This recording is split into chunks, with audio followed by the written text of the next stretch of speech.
Tema adalah sesuatu yang menjadi pokok masalah dan pokok pikiran dari pengarang yang ditampilkan karangannya dan disebut dengan dasar dari cerita. Tema yang menjadi dasar dari penulisan cerita pendek berjudul Kita Gendong Bergantian adalah sulitnya kehidupan di tengah penjajahan Jepang. Cerita ini menggambarkan suasana kelaparan, kesengsaraan, dan kematian yang melanda masyarakat akibat penjajahan Jepang. Hal ini diperkuat dengan kutipan yang menggambarkan penemuan mayat di pinggir jalan dan perintah untuk mencari sumber daya alam, serta nyamuk yang mati sebagai bentuk dukungan kepada Jepang. Saya akan menceritakan cerpen ini mengenai sudut pandang orang ketiga. Pengarang berada di luar cerita dan tidak terlibat dalam peristiwa. Tokoh-tokoh seperti Peket, Darsini, dan Bu Guru Siti diceritakan menggunakan kata ganti dia, ia, atau penyebutan nama tokoh secara langsung melalui sudut pandang. Di sini ada tokoh utama. Yang pertama tokoh Misbahul. Jenis tokohnya yaitu protagonis utama. Penokol sifat dan bukti dalam teksnya yaitu adalah anak yang baik, sabar, dan penolong. Terbuktinya tidak pernah melawan ketika Peket menghina ayahnya. Yang kedua yaitu tokoh Peket. Jenis tokohnya yaitu antagonis utama. Penokol sifat dan bukti dalam teksnya yaitu kejam, menjijikan, dan berkuasa sewenang-wenang. Terbuktinya yaitu memeras kepala Misbahul, menghina, dan menyiksa Darsini. Dan di sini ada tokoh sampingan. Yang pertama tokoh Bu Guru Siti. Jenis tokohnya yaitu protagonis sampingan. Penokol sifat dan bukti dalam teksnya yaitu pemberani jujur.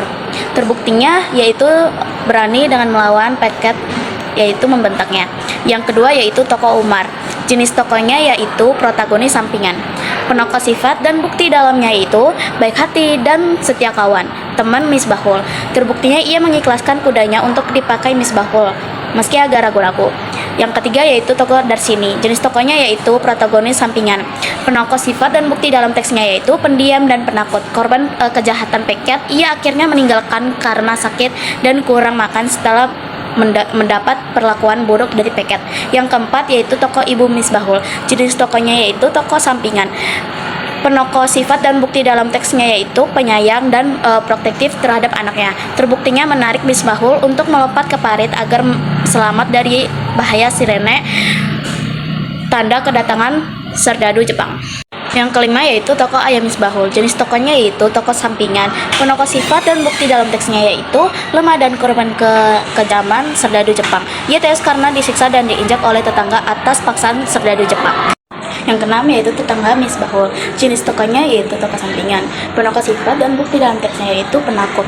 Terbukti mereka terpaksa menginjak tubuh Ayah Misbahul setelah salah seorang dari mereka ditembak oleh serdadu Jepang karena tidak mau.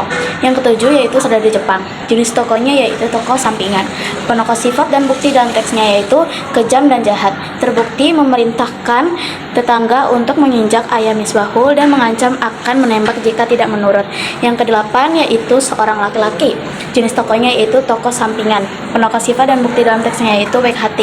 Terbukti ia menghadang Misbahul dan Umar. Baik, selanjutnya saya akan membacakan alur dari cerita pendek Kita Gendong Bergantian karya Budi Dharma. Jadi berawal dari tokoh Misbahul, seorang anak dari kampung Kedung Buntu yang berada di Surabaya. Digambarkan sedang berjalan menuju sekolahnya yaitu SD Kedondong. Situasi kota pada masa pendudukan Jepang saat itu sangat memprihatinkan karena udara di sana dipenuhi aroma kelaparan, kesengsaraan, dan juga kematian. Karena kondisi tersebut sudah menjadi hal biasa, Misbahul tidak terkejut ketika melihat mayat tergeletak di pinggir jalan. Ia terus melanjutkan langkahnya hingga berpapasan dengan seorang perempuan buta. Seorang perempuan buta itu memberitahukan sesuatu kepadanya, tapi ia mengabaikannya. Sampainya di sekolah, Misbahul kembali menyaksikan berbagai peristiwa yang sering terjadi sejak Jepang mengangkat Peket sebagai kepala sekolah. Cerpen ini menggunakan alur maju karena seluruh peristiwa diceritakan sesuai urutan waktu yang terus bergerak ke depan. Tidak ada kilas balik yang mempengaruhi jalan cerita. Alur yang disusun secara runtut dari awal, tengah, hingga akhir sehingga membentuk rangkaian peristiwa yang logis, jelas, dan juga saling berkaitan. Saya akan menceritakan latar dari cerita pendek Kita Gendong Bergantian.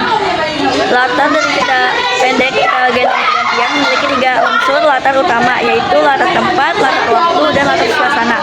Yang pertama ada latar tempat. Cerita berlangsung di beberapa lokasi antara lain Surabaya, khususnya Kampung Kedung, Buku, dan SD Kedondong sebagai tempat tinggal dan sekolah tokoh Misbahul. Pinggir jalan tempat Misbahul melihat berbagai peristiwa tragis selama masa penjajahan. Sekolah, lokasi munculnya banyak perintah dan kekerasan yang dilakukan PK terhadap guru dan murid. Yang kedua, latar waktu dalam cerpen menggambarkan masa penjajahan Jepang dengan berbagai penanda seperti sejak Jepang datang 7 bulan yang lalu, semenjak Peket diangkat menjadi kepala sekolah. Peristiwa-peristiwa yang terjadi pada waktu tertentu seperti jam malam, waktu upacara bendera, besok pagi, maupun ketika lonceng berbunyi, semua ini menunjukkan suasana kehidupan yang diawasi, penuh aturan dan penuh ancaman. Yang ketiga, latar suasana. Cerita didominasi suasana sengsara, menegangkan dan menakutkan, tercermin dari kondisi masyarakat didera kelaparan, kekerasan, serta ancaman kematian. Ada pula suasana kemarahan, ketakutan, kepasrahan, serta kesedihan yang dialami oleh tokoh-tokohnya. Namun, pada akhirnya muncul suasana belas kasih dan empati ketika Misbahul dan Umar menolong Peket yang terluka, menunjukkan nilai kemanusiaan yang tetap hidup meskipun berada dalam situasi kelam. Saya akan menyampaikan rangkuman gaya bahasa dan beberapa majas yang digunakan dalam cerpen tersebut. Jadi, menurut Keraf, gaya bahasa itu ialah cara penulis mengungkapkan pikirannya dengan ciri khas yang menunjukkan jiwa kepribadiannya. Jadi, gaya bahasa ini membuat cerpen itu lebih hidup dan mampu membuat pembaca itu ikut merasakan suasana cerita. Variasi diksi dan penggunaan majas menjadi ukuran keberhasilan sebuah gaya bahasa.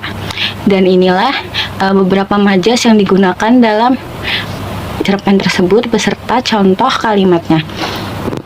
Yang pertama ada majas sarkasme, contohnya yaitu adalah begundal Jepang anjing saat memukuli Peket. Yang kedua ada hiperbola, contoh kalimatnya yaitu udara selalu dipenuhi bau kelaparan, kesengsaraan, dan kematian. Yang ketiga ada personifikasi, contoh kalimatnya yaitu adalah kabar angin mengatakan malaria makin mengganas. Selanjutnya ada majas metafora, contohnya yaitu ibunya dijadikan gula-gula oleh kepala penjara. Yang kelima ada majas asosiasi, contohnya yaitu Misbahul dan Umar berboncengan naik kuda bagaikan terbang. Dan yang terakhir ada majas repetisi, contoh kalimatnya yaitu Dasini menggeletar, Bu Guru Siti menggeletar, semua murid menggeletar ketakutan. Terima kasih. Amanat merupakan pesan tersirat dari keseluruhan cerita yang disajikan oleh penulis untuk pembacanya. Dan pesan yang bisa dipetik dari cerita ini sangatlah banyak. Salah satunya yaitu sebesar apapun kekuasaan yang kita miliki, janganlah kita bertindak sewenang-wenang dan menindas orang-orang yang lemah. Karena tidak selamanya kita hidup dalam keadaan senang, tapi juga akan ada susah yang akan datang. Dan tentu saja kita memerlukan orang lain untuk membantu dalam kesusahan kita. Satu lagi yang bisa dipetik dalam cerita pendek ini, seburuk-buruknya sikap dan perlakuan orang lain terhadap kita, janganlah sampai membuat kita berhenti untuk berbuat baik kepada mereka, karena sejatinya ketulusan itu akan hadir di dalam hati yang ikhlas. Baik, selanjutnya saya akan memberitahu penjelasan tentang kelebihan dan kekurangan dari cerpen Kita Gendong Bergantian karya Putih Dharma, menggambarkan penderitaan rakyat Indonesia pada masa pendudukan Jepang melalui tokoh Misbahul. Cerita menonjolkan kekejaman penjajah dan pengkhianat bangsa seperti Peket dengan bahasa sederhana namun kuat. Cerpen ini berhasil menghadirkan suasana kelaparan, ketakutan, dan kekerasan serta menonjolkan nilai kemanusiaan ketika Misbahul tetap menolong Peket di akhir cerita. Namun, cerita ini memiliki kekurangan berupa pengguna bahasa kasar, adegan kekerasan yang ekstrim, dan alur yang cepat sehingga pendalaman emosi tokoh kurang tergali. Meskipun demikian, pesan moralnya tetap kuat dan menyentuh. Terima kasih.